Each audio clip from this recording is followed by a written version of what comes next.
According to Statistica.com, around 600,000 Americans were homeless last year. Hi, I'm Wesley Tomlinson from My Point TV in Florence, Alabama, and I'm going to show you how my city has been fighting poverty. In December of 2019, nonprofit homeless shelter Room in the Inn was denied a certificate of residency for a building in Florence. Discord arose amongst Florence residents after the zoning board's decision. John Bowen, who is running for city council in District 2, is running on this platform and is also proposing a COVID security fund to protect our businesses, nonprofits, and residents. Well, the first thing I do is be a vocal supporter of Room at the Table and Room at the Inn. I believe all people have dignity and that all people should live with dignity. And I believe what they're doing is helping people obtain, keep dignity and move forward with their lives. Everyone suffers from hunger, no matter who you are. Bowen believes that some of the causes of homelessness are mental illness and drug abuse. Mental illness is a big reason for homelessness. I believe drug abuse leads to homelessness. I believe our entire attitude towards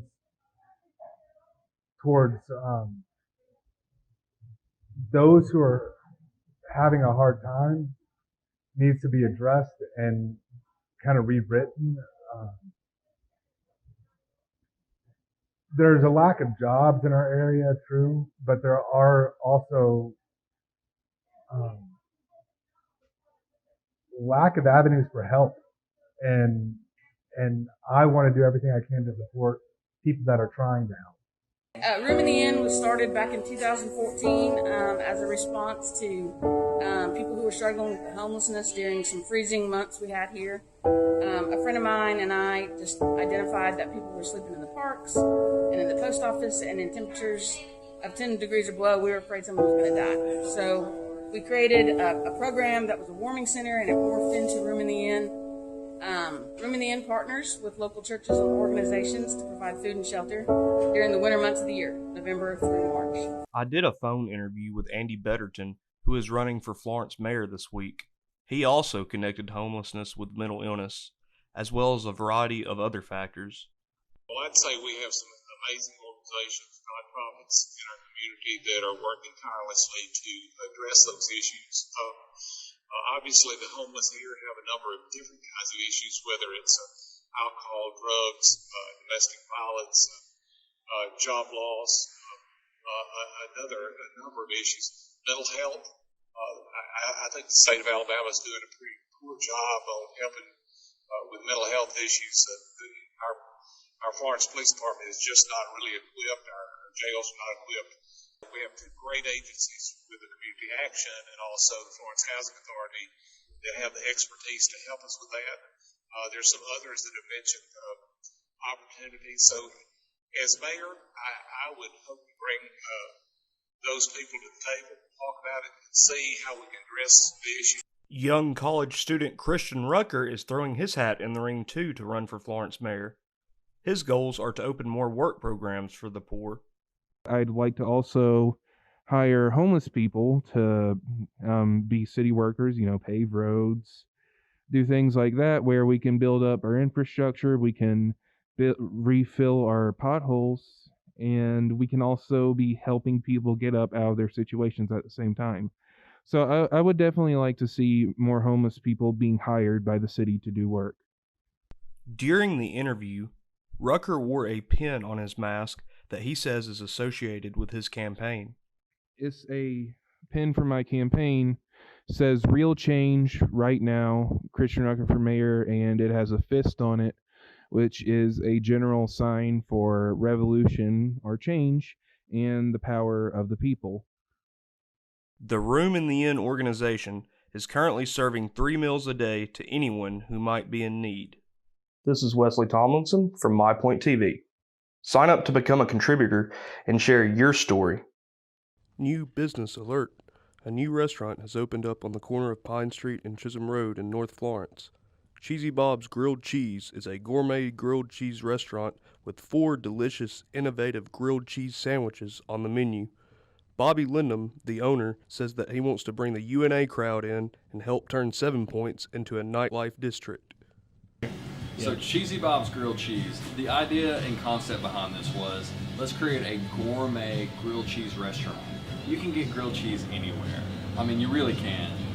Kraft singles and white bread, not knocking it, it's really good. But what if you expanded that idea? You went to crazy sourdough breads and rye bread and all these things, and then you got really imported cheeses, then big wheels of cheese. And it was a fascinating concept, and I decided to kind of start looking into it a little bit.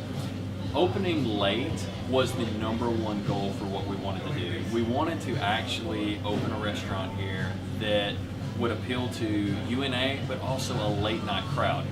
Lunch and dinner, we definitely want to provide an amazing lunch and dinner opportunity for people here. But the original goal, to be honest, was 10 p.m. to 2 a.m. That's what we were going for. We wanted a late night hangout. We wanted a place that was affordable. We also wanted a place that UNA could come after hours if they wanted to. And it wasn't just a bar. It was a place that you could sit down and use your computer and study Wi-Fi, the whole 9 yards.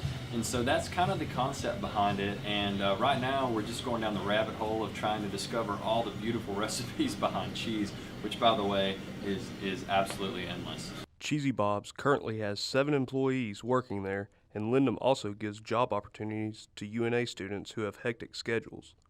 Reporting from 7 Points, Florence, I'm Wes Tomlinson. First Friday of every month, downtown Florence is booming with all sorts of activities. The ideal event for families, you will find art, music, and entertainment anywhere you walk. In October, there's the big pumpkin drop at the end. The organizer of the event, known as First Fridays, has teamed up with a UNA student to make this year's pumpkin drop a success. Hey, I'm Stephanie Vest with Downtown Florence Alliance. I'm the executive director, and we put on First Fridays. We've been doing the pumpkin drop now for about 6 years, although this is my first as director. So I had to bring in Kevin Hudson from UNA, and he's been doing it for about 4 years. Right, yeah. Kevin Hudson, Director of Facilities here. We like to have fun here and support the cause. This is our lift. Our guys put the show on, put the plastic down. Just a good time this year, so I'm glad to be a part of it.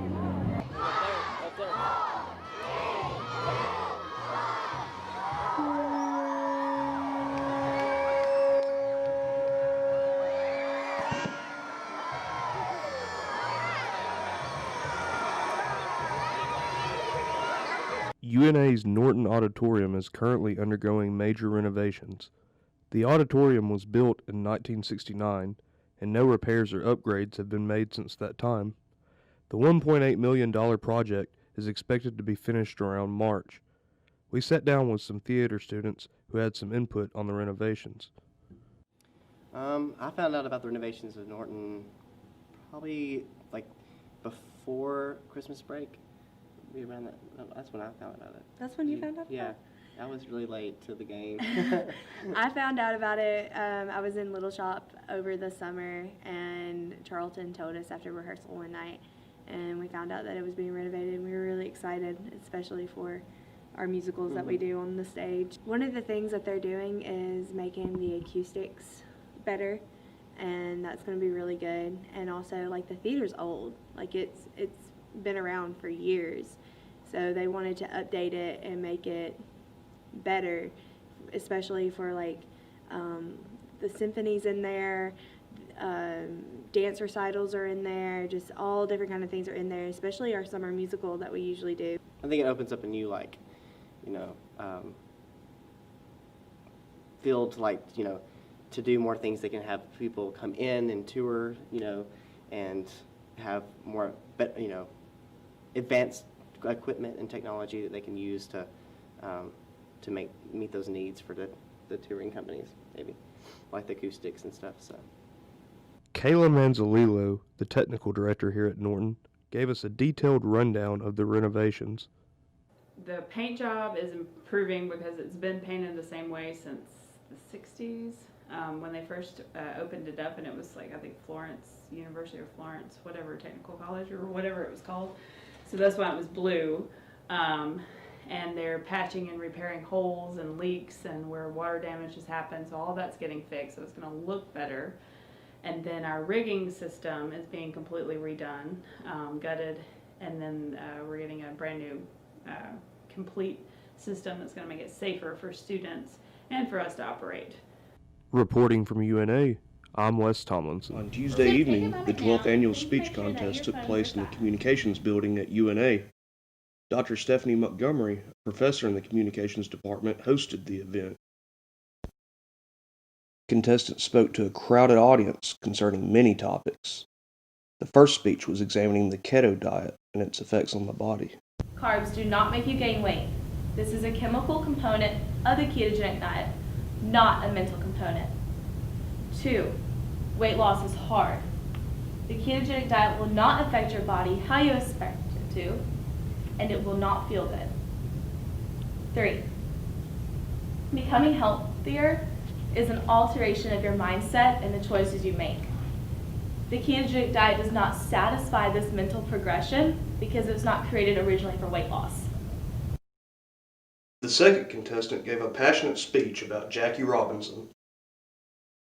Fire that Robinson had against white supremacy put him on the top of Branch Rickey, the GM of the Brooklyn Dodgers at the time, put him on the top of his list to break the color barrier in baseball. The third contestant spoke about the Super Bowl and how it ties into our everyday San Francisco 49ers mounted a great comeback to keep the American audience entertained. So through great city locations, entertaining games, meme culture produced by events and commercials, pop culture music getting a huge stage, and great storylines such as the Harbaugh Bowl. The Super Bowl creates something truly iconic to reflect American culture that nothing else truly does. Fourth and final contestant, Darren Schwartz, gave a speech about being cautious of sociopaths. Sociopaths lack an emotional bond to things. They have a hard time with behaviors and commitments because in order to form those bonds, there has to be some sort of gain on their behalf. She placed first prize with that speech. Miss Clara Ashley.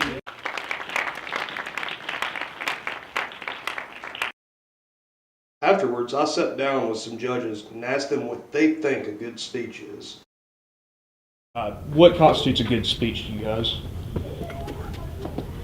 Well, I guess the first thing would be one that grabs your attention in the beginning and holds it until the end. It's informative and intriguing, especially when it has a conclusion that is that you remember, that you hang on to. Tangible, but it's really not. It's really, there are specifics, like he said, of having a good opening, getting people's attention, and kind of holding that. A little bit of humor kind of helps. A little bit of, oh my, I didn't know that. Oh, you know, that kind of stuff. So, so I think the checklist does help me. And in the end, it seems to work out with the same. The more checks, I ended up enjoying the speech more. Yeah. What constitutes a good speech to you? Well, the most important thing is actually a speaker who can connect with their audience. And so a speech that the audience can relate to at every step and point along the way. But I also think that delivery skills are important, you know, a conversational style. Just really comfortable and relaxed, even if you're nervous inside. But an organized speech, right, we can't dismiss the importance of that too. Something that is organized and so that your audience can follow and that makes sense. Reporting for UNA, I'm Wes Tomlinson.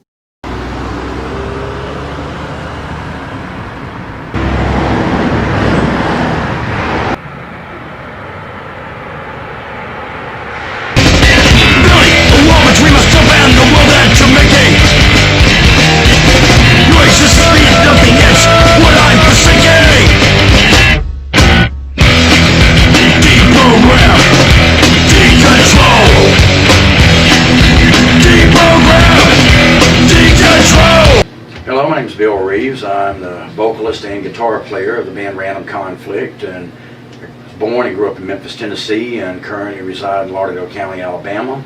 I guess my first real awareness of music was, I guess mostly would be called arena rock or nowadays classic rock. Things like Kiss, Aerosmith, Black Sabbath, Led Zeppelin, Queen, bands of that nature. But it just seemed very remote. Then punk came along.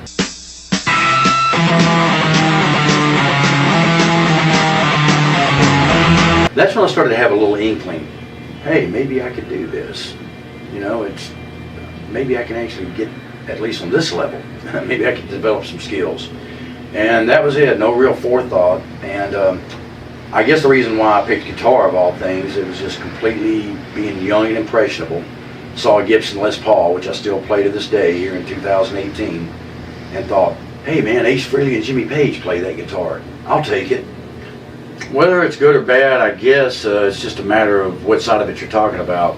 On one hand, it's a lot more democratic with social media and things like that. It's a lot easier to get connections in cities, and it's a lot easier to get stuff out. The downside of that is, to me, it's made scenes a lot more regionalized and a little bit more harder to get a foothold in. So if you want to tour or get out of your area, sometimes it can be a little bit more difficult unless you already got like an inside track. So what are your plans for the future? What can fans expect from Bill Reeves and Random Conflict on down the road? My plans are just to keep doing like we've been doing, you know, keep on keeping on, and hopefully keep evolving for as long as we do it. The most recent review we got of Ruination, which is our most recent EP, which is in maximum rock and roll, they said that we definitely had evolved, and the guys seemed to get it, and I'm like, yeah, evolve but still retain the identity of who we are as a band.